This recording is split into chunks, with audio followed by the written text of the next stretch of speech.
Hello everyone. सो इस video में हम बात करने वाले हैं पर्टिकुलरली थॉटवर्क्स, वाइलिएज और एक्सेंचर के बारे में। अब इन तीन कंपनीज की तरफ से कुछ बड़े अपडेट्स हैं तो उसको मैं सबसे पहले कवर करता हूं। सबसे पहले बात करते हैं हम यहाँ पर थॉटवर्क्स की। तो देखो, जो थॉटवर्क्स का एग्जाम है वो आज कंप्लीट हुआ है। अब आप लोगों ने उसका एग्जाम जरूर डेफिनेटली दिया होगा। सो उसके बारे में सबसे पहले डिस्कस करते हैं। तो देखो, उसमें टोटल 3 कोडिंग क्वेश्चन हमें देखने को मिले थे और जैसा मैंने बताया था वही हुआ। जो लास्ट का क्वेश्चन था वो हार्ड था और जो शुरू के 2 क्वेश्चन थे वो काफ़ी बच्चों ने कर लिए। अब देखो, यहाँ पर अगर बात करते हैं कि कौन बच्चे सेलेक्ट होंगे, तो देखो आपको एक अप्रॉक्सीमेटली आइडिया देता हूं। तो देखो, सबसे पहले अगर बात करी जाए तो 3 कोडिंग क्वेश्चन है। जिन लोगों ने केवल एक क्वेश्चन करा है, चांसेस ना के बराबर है, ठीक है। अब आते हैं जिन लोगों ने एक से ज्यादा क्वेश्चन करे हैं, ठीक है। अगर 1.5 किया है तो वो भी मैटर नहीं करेगा। 2 क्वेश्चन अगर आपने करे हैं, ठीक है, तो यहां से हम लेके चलते हैं 2 क्वेश्चन और 3 क्वेश्चन के बीच में। तो देखो, यहां पर 2 चीजें हैं। अगर आपके 2 क्वेश्चन हो गए हैं पूरे पूरे, ठीक है, तो यहां पर आपके जो चांसेस हैं वो थोड़े बहुत बनेंगे। मतलब आप मान सकते हो कि 20-30% आपके चांसेस बनेंगे।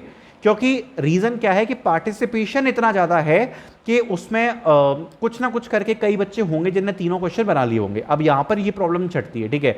अब ये उनके ऊपर है कि वो कितने बच्चों को टोटल शॉर्टलिस्ट कर रहे हैं। बट अगर आपने 2 क्वेश्चन कर लिए हैं, आपका रैंक थोड़ा बहुत ठीक ठाक बन जाएगा, ठीक है।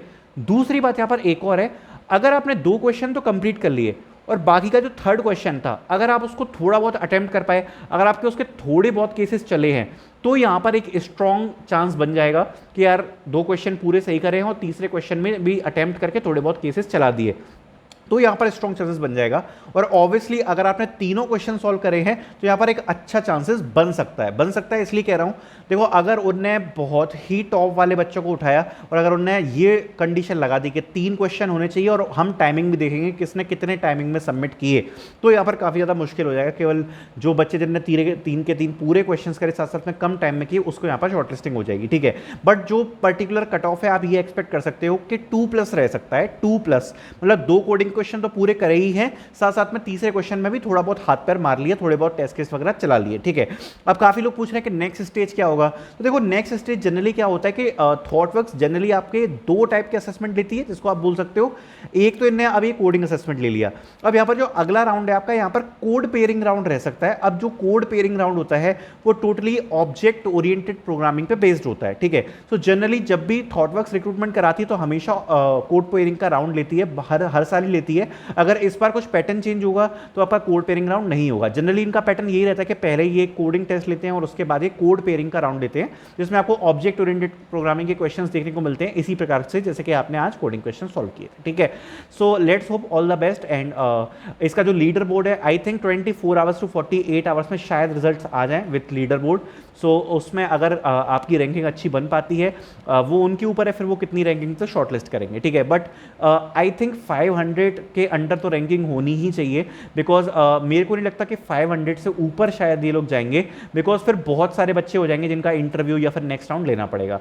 सो 500 तक मुझे ऐसा लग रहा है कि अगर आपकी रैंकिंग बन पाती है तो यहाँ पर एक अच्छा चांस बन सकता है, ठीक है। नेक्स्ट आगे बढ़ते हैं वाइलिएज की। तो वाइलिएज का जैसे मैंने बताया कि असेसमेंट स्टार्ट हो चुके हैं और यहाँ पर एक जो फर्स्ट फेज है उसके लिए यहाँ पर एग्जाम गया है, उसका भी यहाँ पर आज एग्जाम कंडक्ट कराया गया था।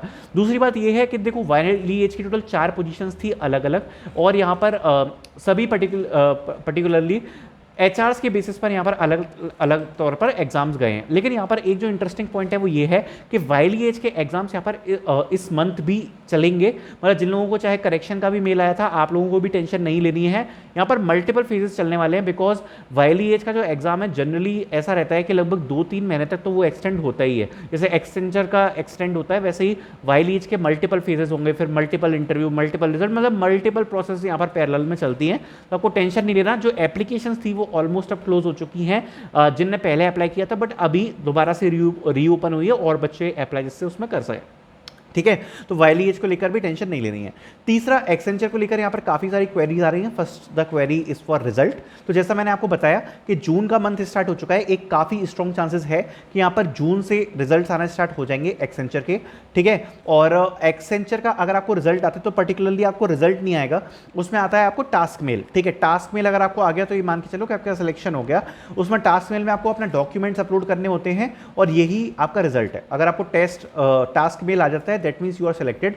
अभी किसी के भी रिजल्ट्स आना स्टार्ट नहीं हुए हैं। सबसे पहले उन लोगों के आएंगे जिनके इंटरव्यूज़ काफ़ी पहले ही हो गए थे मई में, और जिन लोगों ने फर्स्ट वीक ऑफ मई में यहाँ पर टेस्ट दिया था, ठीक है। सो अभी धीरे धीरे एक्सेंचर के आपके रिजल्ट आना भी स्टार्ट होंगे। साथ साथ में एक्सेंचर के अभी टेस्ट भी रिसीव हुए थे एसएसए और पीएडीए के रिसेंटली कुछ बच्चों को, और अभी काफ़ी सारे बच्चे ऐसे भी हैं जिनको टेस्ट नहीं रिसीव हुए हैं, ठीक है। तो धीरे धीरे हो रहे हैं। जैसे अगर मैं आपको बताऊं तो पीएडीए वाले बच्चों को सबसे पहले रिसीव हुए थे यहाँ पर फर्स्ट वीक ऑफ मई में, फिर एसएसए वालों को रिसीव हुए थे यहाँ पर 17-18 को, फिर पीएडीए वालों को फिर से रिसीव हुए 22-23 को, फिर एसएसए और पीएडीए दोनों को यहाँ पर रिसीव हुए अभी लास्ट 2-3 दिन पहले, ठीक है। तो अभी धीरे धीरे धीरे करके ऐसे जा रहे हैं टेस्ट। तो जिन लोगों को नहीं आया टेस्ट, एक चांस है कि जब अभी आगे की फीस आएंगी जून में और यहाँ पर टेस्ट कंडक्ट कराए जाएंगे डेफिनेटली, सो उसमें आप लोगों को यहाँ पर रिसीव होंगे। So all the best for that. और बाकी आई थिंक कि अभी और भी काफ़ी सारी हायरिंग्स आ रही हैं, सो उसमें आप लगातार अप्लाई करते रहें जिससे कि आगे आपको और टेस्ट देखने को मिले और इंटरव्यूज़ देखने को मिले। So all the best. सारे के सारे अपडेट्स यही थे। Thank you so much for watching.